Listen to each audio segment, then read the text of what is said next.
Lucky video ટ્યુટોરિયલમાં તમારું સ્વાગત છે। આ વિડીયોમાં આપણે લેજરની અંદર એન્ટ્રી કઈ રીતે કરવી તે જોઈશું। તો તે માટે સૌથી પહેલા આપણે લેજરની અંદર એકાઉન્ટ્સ લેજર પર ક્લિક કરીશું। એટલે બાય ડિફોલ્ટ આપણને કેશ એકાઉન્ટનું લેજર દેખાશે। હવે ટ્રાન્ઝેક્શન એડ કરવા માટે કોઈ બી ડેબિટ સાઇડ કે ક્રેડિટ સાઇડ જઈ ત્યાં આગળ ટ્રાન્ઝેક્શનની પહેલા એમાઉન્ટ નાખીશું, તેની જોડે એકાઉન્ટ જે એકાઉન્ટ સાથે તેની લેવડ દેવડ થઈ હોય તે,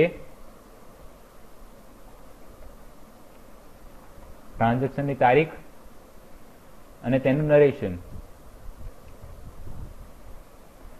તેટલી વિગતો આપીને એડ રેકોર્ડ પર ક્લિક કરીશું એટલે આપણું ટ્રાન્ઝેક્શન એડ થઈ જશે। એવી જ રીતે જો ક્રેડિટ સાઇડ આપણે એન્ટ્રી કરવી હોય તો ક્રેડિટ સાઇડ આપણે ટ્રાન્ઝેક્શનની એમાઉન્ટ નાખી, તેનું એકાઉન્ટ સિલેક્ટ કરી, તેની ડેટ સેટ કરી અને નરેશન આપીને એડ રેકોર્ડ પર ક્લિક કરશો એટલે તમારું ટ્રાન્ઝેક્શન એડ થઈ જશે।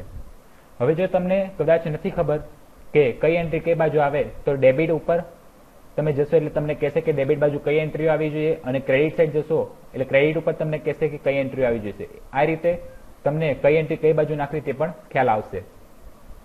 હવે જો તમારે તમારા ટ્રાન્ઝેક્શન્સ છે બધા તે ફિલ્ટર કરવા હોય તો તમે ફિલ્ટર બોક્સમાં જઈને ડેટ સેટ કરીને તમે એ ફિલ્ટર કરી શકો,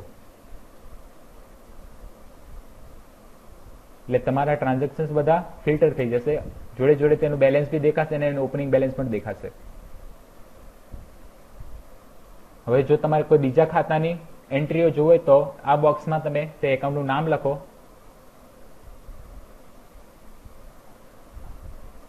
એટલે તમને તેની વિગતો દેખાશે।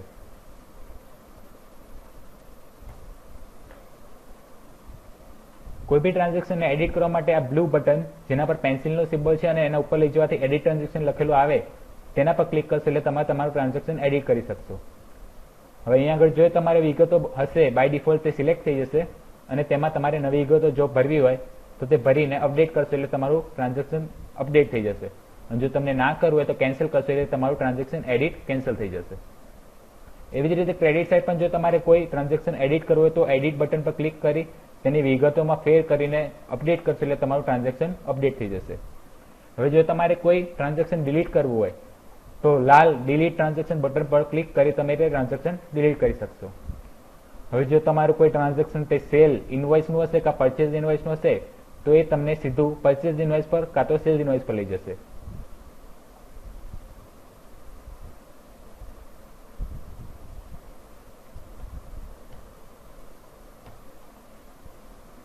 હવે આપણે કોઈ બી એકાઉન્ટનું સ્ટેટમેન્ટ પ્રિન્ટ કરવું હોય તો પ્રિન્ટ સ્ટેટમેન્ટ ઉપર ક્લિક કરો એટલે તમને તેનું સ્ટેટમેન્ટ દેખાશે।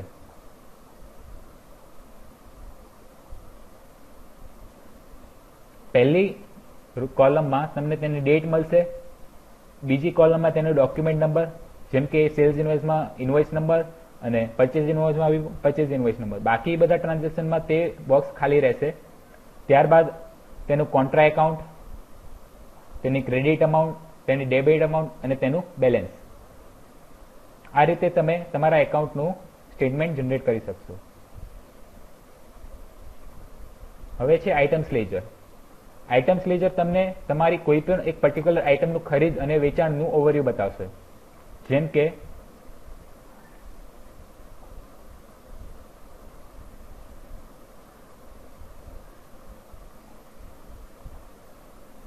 હવે આમાં તમને કયા પરચેઝની ડેટ બતાવશે, એનું ઇનવોઇસ નંબર બતાવશે, કયા ખાતામાંથી પરચેઝ થયું છે તે બતાવશે, કેટલી ક્વોન્ટિટી પરચેઝ થઈ છે તે બતાવશે, તેનો ભાવ શું હતો તે બતાવશે અને તેની અમાઉન્ટ બતાવશે। એવી રીતે સેલ્સમાં પણ તમને તેની ડેટ બતાવશે, તેનું ઇનવોઇસ નંબર બતાવશે, તમને તેનું એકાઉન્ટ બતાવશે, ક્વોન્ટિટી બતાવશે, રેટ બતાવશે અને અમાઉન્ટ બતાવશે। હવે જો તમે કોઈ પણ ઇનવોઇસ નંબર પર ક્લિક કરશો તો તમને પરચેઝ ઇનવોઇસ પર કાં તો સેલ ઇનવોઇસ પર લઈ જશે, એવી જ રીતે એકાઉન્ટ પર ક્લિક કરશો તો તમને એકાઉન્ટ લેજર પર લઈ જશે। નીચે તમને કેટલું પરચેઝ ટોટલ વેલ્યુ છે તે બતાવશે, કેટલી યુનિટ પરચેઝ થઈ છે તે બતાવશે, એવી રીતે સેલ્સ કેટલી થઈ છે અને તેની યુનિટ બતાવશે। જોડે તમને તેનો ક્લોઝિંગ સ્ટોક કેટલો છે, કેટલા નંગ છે તે બતાવશે અને તેનો એવરેજ રેટ કેટલો છે પરચેઝનો તેના હિસાબે તેની વેલ્યુ બતાવશે। આ રીતે તમે કોઈ પણ આઇટમનું લેજર જોઈ શકશો। જો તમને ફિલ્ટર કરવું હોય કે સમજી લો કે 1 એપ્રિલથી 5મી માર્ચ સુધીનું તમારે જોવું હોય તો તમે અહીં આગળ ફિલ્ટર કરીને ફિલ્ટર રેકોર્ડ કરશો તો તમને તેટલી જ વિગતો દેખાડશે। આ રીતે આપણે એકાઉન્ટ્સ લેજર અને આઇટમ્સ લેજર આપણા ક્લર્ક એકાઉન્ટ્સમાં ચેક કરી શકીશું.